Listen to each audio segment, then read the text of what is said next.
ईश्वर कहते हैं, इसी को कहते हैं, इसी को ईश्वर कहते हैं। किसको? ईश्वर इसी को कहते हैं कि आप कुछ सोच करके जा रहे हैं, लेकिन थर्ड फोर्स जब शामिल होती है तो दिशाएं बदल जाती हैं। इसी को ईश्वर कहते हैं। ईश्वर आकर के हस्तक्षेप करता है, इसी को थर्ड फोर्स कहते हैं। जिस तरह से जंतर मंतर पर जो पहलवान है आपका विरोध कहिए थे, उसके बाद का अब एक गाना मीडिया में आया था, उसका भावार्थ क्या है? जो आप गाना गा रहे थे उसका भावार्थ क्या है? कि जिस दिन जीवन के मोल भाव पर उतरूंगा, मतलब जिस दिन मैं अपने जीवन की समीक्षा करूंगा,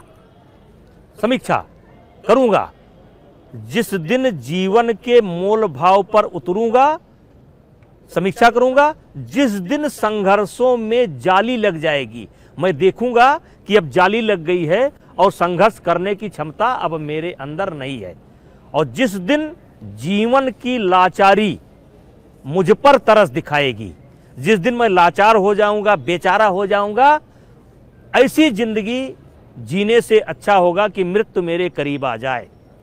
इस कविता का मतलब यह है कि जिस दिन जीवन की लाचारी मुझ पर तरस दिखाएगी, उस दिन जीवन से मृत्यु कहीं बढ़ जाएगी।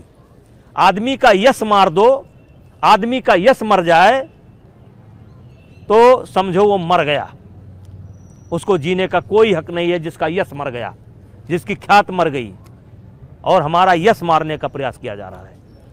आपको नहीं लगता कि आपने एक तरीके से जितना जो विपक्ष है उसको एकजुट कर दिया है? सिंपैथी पा रहे हैं विपक्ष के लोग, चाहे वो प्रियंका गांधी हो, केजरीवाल हो, सतपाल मलिक हो, जयंत चौधरी हो। उसके पहले सब संत थे ना। ये केजरीवाल हमारे प्रकरण के पहले बहुत बड़े संत थे, यशपाल मलिक बहुत बड़े संत थे, प्रियंका जी बहुत बड़ी संत थी। ये लोग बोलते नहीं थे, पार्टी के खिलाफ दे दिया ना आपने। पार्टी के खिलाफ कभी नहीं बोलते थे, सब मोदी जी की तारीफ करते थे।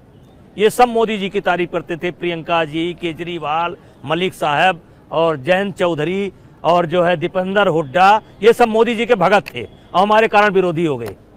नहीं, पर मंच दिया ना आपने उनको, ये हमारे कारण विरोधी हो गए। टीवी पर आने का उनको मौका दिया ना आपने। इनको रोज मौका है, ये सर्जिकल स्ट्राइक पर आते हैं, एयर स्ट्राइक पर आते हैं, नोटबंदी पर आते हैं, कोरोना पर आते हैं, आते ही रहेंगे, इनका काम है आना। लास्ट सर, मेरा सवाल समीकरण को लेके बड़ा बदला बदला सा दिख रहा है।